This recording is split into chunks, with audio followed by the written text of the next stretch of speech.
Assalamualaikum warahmatullahi wabarakatuh. Perkenalkan, nama saya Irania Nur Alif, NPM 110218084, Prodi Hukum Ekonomi Syariah. Di sini saya akan mempresentasikan makalah saya yang berjudul Kinerja Perbankan Syariah, apakah telah sesuai dengan harapan umat? Yang pertama yaitu pengertian perbankan syariah. Pengertian perbankan syariah menurut Undang-Undang Nomor 21 Tahun 2008, perbankan syariah adalah bank yang menjalankan kegiatan usahanya berdasarkan prinsip syariah dan menurut jenisnya terdiri atas bank umum syariah, BUS, dan bank pembiayaan rakyat syariah BPRS. Selanjutnya yaitu dasar hukum perbankan syariah. Yang pertama ada Al-Quran, surat Al-Baqarah ayat 275 tentang larangan riba, dan surat An-Nisa ayat 29 tentang larangan memakan harta secara batil. Yang kedua ada hadis dari Rasulullah bersabda, hindari banyak bersumpah dalam berbisnis jual beli, karena sesungguhnya yang demikian itu bisa laku, terjual, kemudian terhapus keberkahannya. Hadis riwayat Muslim. Yang ketiga, Undang-Undang Nomor 21 Tahun 2008 tentang Perbankan Syariah. Selanjutnya yaitu perkembangan perbankan syariah di Indonesia. Perkembangan perbankan syariah di Indonesia terbagi dalam 4 periode.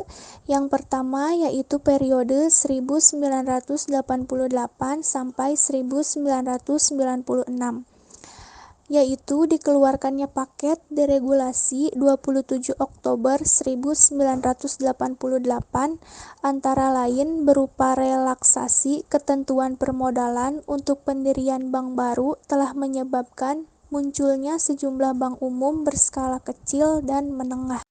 Periode yang kedua yaitu periode 1997 sampai 1998. Pertumbuhan pesat yang terjadi pada periode ini berbalik arah ketika memasuki periode 1997 sampai 1998 karena terbentur pada krisis keuangan dan perbankan. Bank Indonesia, pemerintah, dan juga lembaga-lembaga internasional berupaya keras menanggulangi krisis tersebut, antara lain dengan melaksanakan rekapitalisasi perbankan yang menelan dana lebih dari 400 triliun terhadap 27 bank dan melakukan pengambil alihan kepemilikan terhadap 7 bank lainnya. Periode ketiga yaitu periode 1999 sampai 2002, di mana krisis perbankan yang demikian parah pada kurun waktu 1997 sampai 1998 memaksa pemerintah dan Bank Indonesia untuk melakukan pembenahan di sektor perbankan dalam rangka melakukan stabilisasi sistem keuangan dan mencegah terulangnya krisis.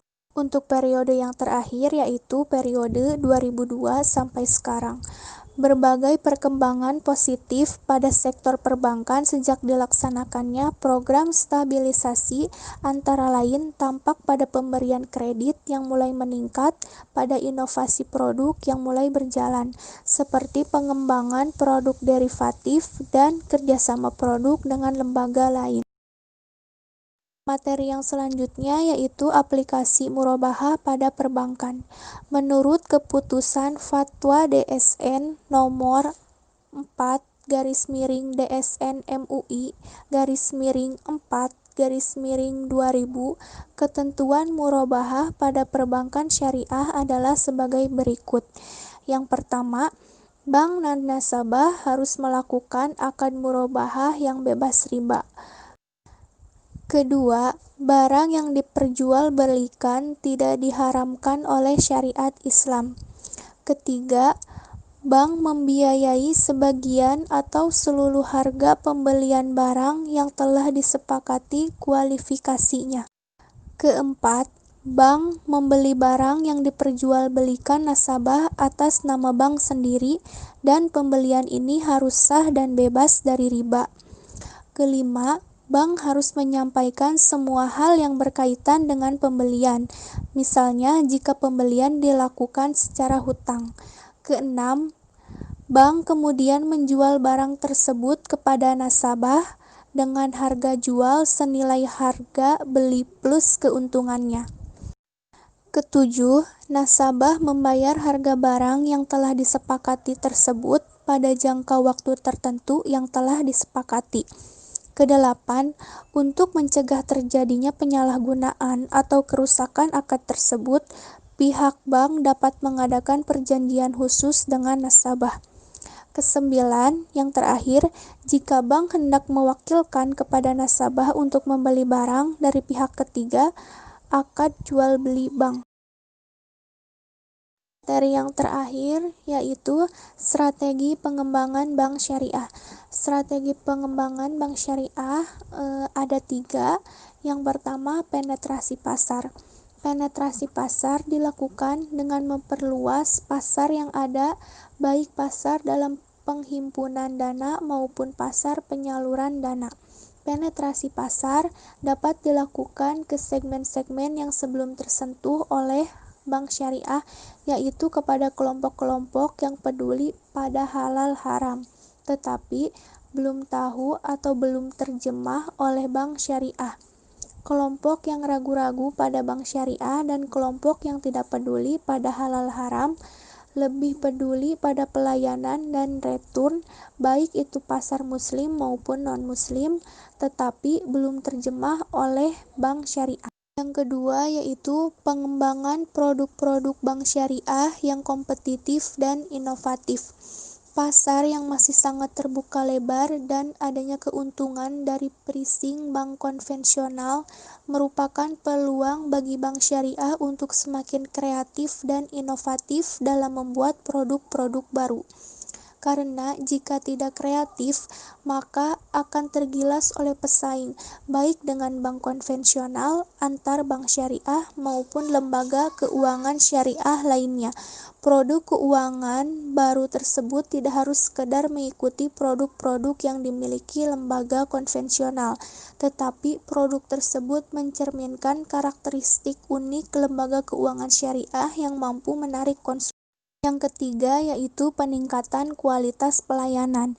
Pada tahun 2006, diperkirakan hampir semua bank sudah punya divisi syariah. Karena itu, pada tahun 2006, pengembangan bank syariah di Indonesia sudah mengarah pada organik atau peningkatan aset.